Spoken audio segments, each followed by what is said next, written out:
Did you know that Christmas, the most wonderful time of the year, was once illegal in America? No, I'm not kidding. For a solid chunk of the 17th century, if you were caught celebrating Christmas in Boston, you could be fined. Forget decking the halls, you'd be decking out the public coffers. This wasn't some minor local ordinance. It was a full-blown war on Christmas, waged by the Puritans. So grab your eggnog, because today we are diving into the strange, true story of when the Grinch wasn't just a character, but the government. So, who were these guys, the Puritans? Think of them as the ultimate religious minimalists.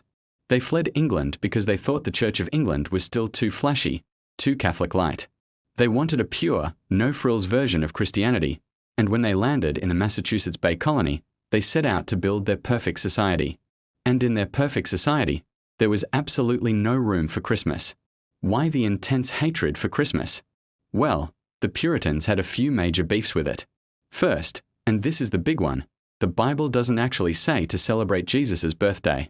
There's no mention of December 25th, no instructions for a tree, no hint of a stocking. For the Puritans, if it wasn't explicitly in the Bible, it was out. They saw Christmas as a man-made tradition, a popish invention, and they wanted nothing to do with it. Second, the history of Christmas was, well, a bit rowdy. The holiday had its roots in pagan winter solstice festivals like the Roman Saturnalia. Saturnalia was a week-long party where everything was turned upside down. People drank, feasted, gambled, and basically partied hard.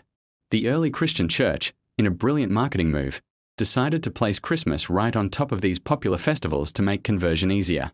But the Puritans knew this history, and they saw Christmas not as a holy day, but as a pagan party in a Christian costume.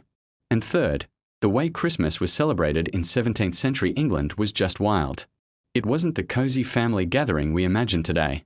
It was more like a Mardi Gras in the middle of winter. People would drink excessively, feast until they couldn't move, and go wassailing, which was basically a combination of caroling and trick-or-treating, but with more alcohol and a vague threat of vandalism if you didn't give them food or drink. It was a time of misrule, where social norms were flipped. The poor could demand food from the rich, and young men would dress up and cause chaos. The Puritans looked at all this debauchery and said, absolutely not. This was the exact opposite of the orderly, pious, and sober society they were trying to build in the New World. So, in 1659, the Massachusetts Bay Colony General Court passed a law that officially banned the celebration of Christmas.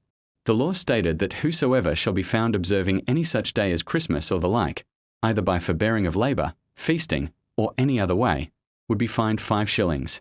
That was a decent amount of money back then, about a day's wage for a skilled labourer. The message was clear. December 25th is a workday. No feasting, no parties, no fun. You go to work, you go home, and you pretend it's just another Thursday. Imagine that. Shops were open, schools were in session, and anyone caught humming a Christmas carol was breaking the law. For over 2 decades, this was the reality in Massachusetts. This wasn't just a suggestion, it was enforced. People were actually fined for daring to take the day off. It's one of the most bizarre chapters in American history. The very people who came to America seeking religious freedom were now denying others the freedom to celebrate a religious holiday. So what changed? How did we get from a Christmas ban to the Christmas-obsessed culture we have today? Well, the Puritan grip on power didn't last forever. The ban was deeply unpopular, not just with non-Puritans but even with some of the younger generation of Puritans who thought the old guard was being a bit extreme. More and more English immigrants arrived who didn't share the Puritan Scrooge-like views. They brought their Christmas traditions with them, and slowly, the culture started to shift.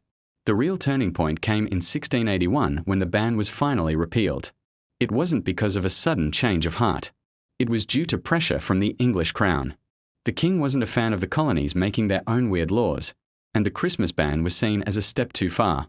After the law was repealed, the new royal governor, Sir Edmund Andros, made a point of publicly attending Christmas services in 1686, which really annoyed the old-school Puritans. But even with the ban lifted, Christmas didn't just pop back up overnight. The anti-Christmas sentiment lingered in New England for a long, long time. For over a century, many people, especially in rural areas, still viewed Christmas with suspicion. It was seen as a British, Episcopalian thing, not something a true, independent American would celebrate. In fact, after the American Revolution, celebrating Christmas was almost seen as unpatriotic, a nod to the old British ways.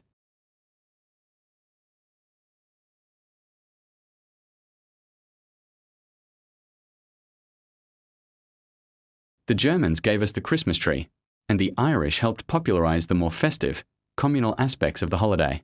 Then came the writers. In 1820, Washington Irving wrote stories that painted a picture of a warm, charming, old-fashioned English Christmas. These stories became incredibly popular and created a sense of nostalgia for a type of Christmas that, ironically, never really existed in America. A few years later, in 1823, the poem A Visit from St. Nicholas, you know, 'Twas the Night Before Christmas, was published. This poem single-handedly invented the modern image of Santa Claus, the jolly, fat man with a sleigh and 8 tiny reindeer. But the final nail in the coffin for the old Puritan view was Charles Dickens' A Christmas Carol in 1843. This story was a cultural phenomenon. It completely reframed Christmas as a time for family, charity, and goodwill towards all.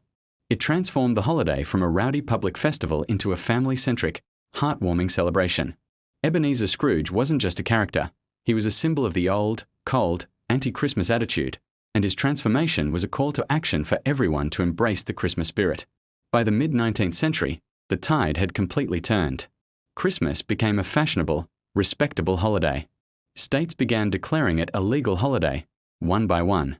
And finally, in 1870, President Ulysses S. Grant declared Christmas a federal holiday, cementing its place in the heart of American culture.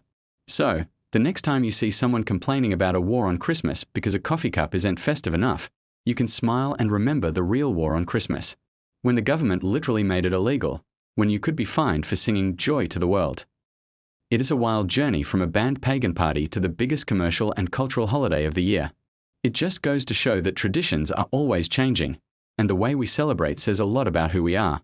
Thanks for watching, everyone.